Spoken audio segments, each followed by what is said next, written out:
Hey everyone, this is Michael and welcome to another strategy breakdown video. This time we will examine a very methodical B-side execution by Team Mousesports from the recent match against Team FaZe, already with Olofmeister and Guardian. The idea behind this tactic is to take control over the middle, Toxic Room and Speedway, and then execute B, having one man ready to delay rotation from A side. As usual, let's have a look on the map first, and we'll move on to each player's POV shortly after. In the beginning of a round, Mousesports smoke off White Box and City Connector and takes the middle control relatively easily, despite City boost in the connector. Once middle is controlled, another smoke lands on Speedway, cutting off the view from A side. After Sunny took the position on Speedway, the rest of the team begins to focusing on the B side, attacking it from Checkers room and main. Let's see each player's POV now. Sunny smokes off White Box, throws one flash and boosts Oscar in the middle. Next, he goes to A main, uses his second flash and Molotov just to make some noise and keep CTs guessing about terror numbers in that area. After that, Sunny goes to middle and slowly takes the position behind the White Box. He waits few seconds until smoke on Speedway lands and picks Speedway after second flash from Oscar. He stays hidden and listens to CT rotation to know the right moment to strike.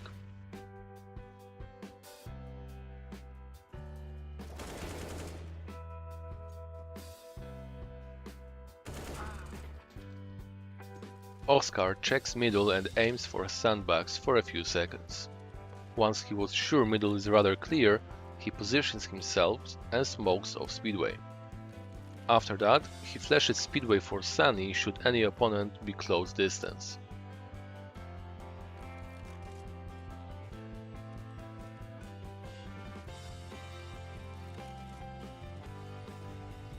Next, he jumps out and pushes B-side through vents together with Chris J.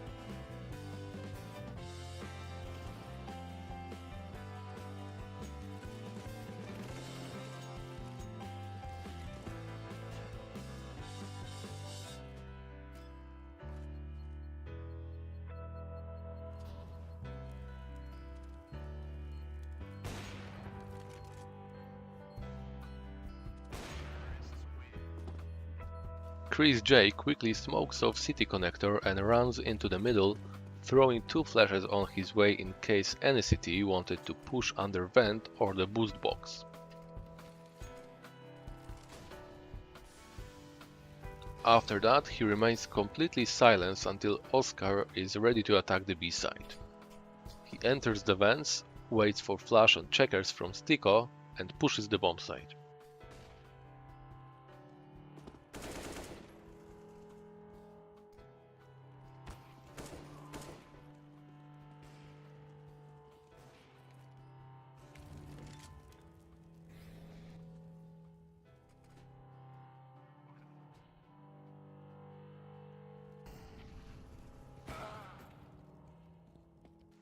Stico runs as fast as he can and fires up the vents to prevent a boost from the B-side defenders.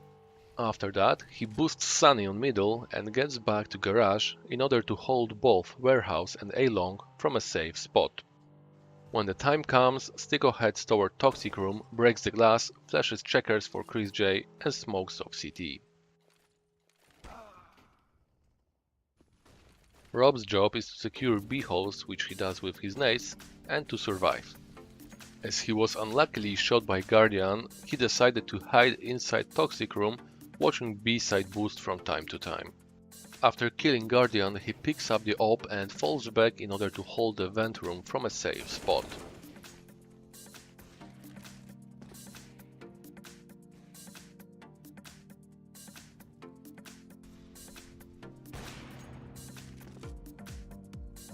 Now, as usual, let me give you some insights on the tactic. We have to mention that Mousesports were relatively lucky while pulling off this strat. First of all, see the moment when Olofmeister was correcting his position on boost behind the smoke.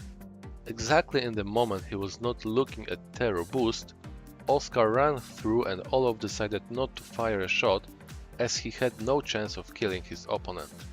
Another time the God of Timing were against FaZe players took place when Nico was checking middle with the op. He was 2 seconds late to spot an opponent as Oscar just managed to hide in the vent. Also, we shouldn't forget about Guardian's shot onto ropes. If only he would be aiming few centimeters higher, it would have been a sure kill. Another thing I wanted to point out is Mousesports' coordination and quick execution without throwing unnecessary nades that might have warned cities about incoming attack. Just take a look. Sticko stops holding back exactly in the moment Oscar is changing his position and starts approaching vents. Sticko flashes off checkers, and right after flash, Chris J pushes the bomb site, having his back covered by Oscar with an op. Rob's timing was also a perfect one. He was right behind the corner, and right after Guardian fired shot from his op, Robs entered the bomb site and easily killed him. The smoke on City lands exactly in the moment Tero is pushing the bomb site, providing them with additional cover. This is all for now, thank you for watching, and I see you soon with another strategy breakdown. The CSGO community was a little disappointed when Astralis met with SK in the quarterfinals of the PGL Major. Given that SK and Astralis are ranked the #1 and #2 teams in the world, respectively, everyone wanted to see this match play out in the grand finals. Despite the bracket draw matching these two titans up early, both teams broke out their grand final strats. Let's take a look at round 19 from Game 1 on Cash, a round that really highlights Astralis' world-class teamwork and coordination. It's the first buy round of the second half. SK goes for a risky double op setup with Fallen holding middle from Whitebox and Taco locking down A main from Quad. Fallen is supported by Fur at Highway while coldzera and Phelps cover B. At the start of the round, Device heads towards B main and spams his op through SK's smoke. Here, Device is hoping to get lucky and catch an SK player moving into checkers. Also, by spamming the op here, he keeps SK honest. SK now knows there's an op at B main, so they have to keep at least one player towards B site for fear of an execute coming in. After making his presence known at B, Device rotates back to mid garage, looking to peek out and clear Whitebox. Watch how Astralis coordinates this peek. Glaive throws a Molotov that pushes Fallen off of Whitebox. Right as the Molotov hits, Device peeks out, hoping to get a pick on any players flushed out by the fire. Unfortunately for Astralis, Fallen is able to retreat up Highway safely under the cover of a smoke grenade. Notice how after Device clears Whitebox, he creeps out into mid, covering every angle. The one place he's vulnerable from is vents, exactly where coldzera is waiting there for the opportunity to get the pick. Astralis, knowing this vulnerability, has Xyp9x throw a Molotov into vents, flushing coldzera back into checkers, ensuring Device is safe. With mid-control established, Device, KRB, and Dupree move up towards Highway, looking to take a fight. Pay attention to how Astralis peeks up Highway. KRB flashes, allowing Dupree to swing wide and cover the peek from Forklift. KRB then shoulder peeks to bait out the shot from Fallen. As soon as Fallen shoots, Device slides out and gets a clean kill. While all this is going on, Glaive and Xyp9x throw smoke grenades over A main to block off Truck from the rest of A site.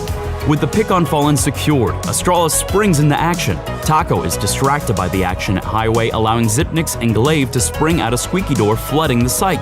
With all 5 Astralis players swarming bomb site A, SK has no chance to recover. In the chaos, KRB cleans up Taco and Fur from Highway, leaving Astralis alone in A site. Left in a 2 vs 4 scenario, SK is forced to pull back and save their guns for the next round. This one round shows how Astralis was able to dismantle SK's CT side on Cash with their coordination and methodical play.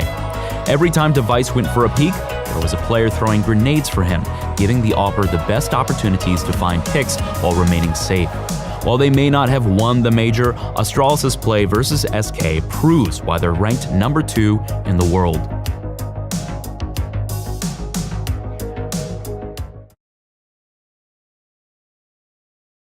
For more CSGO interviews and analysis, subscribe to our channel. You can also find stats, discussions, and more on our website and mobile app at blitzesports.com.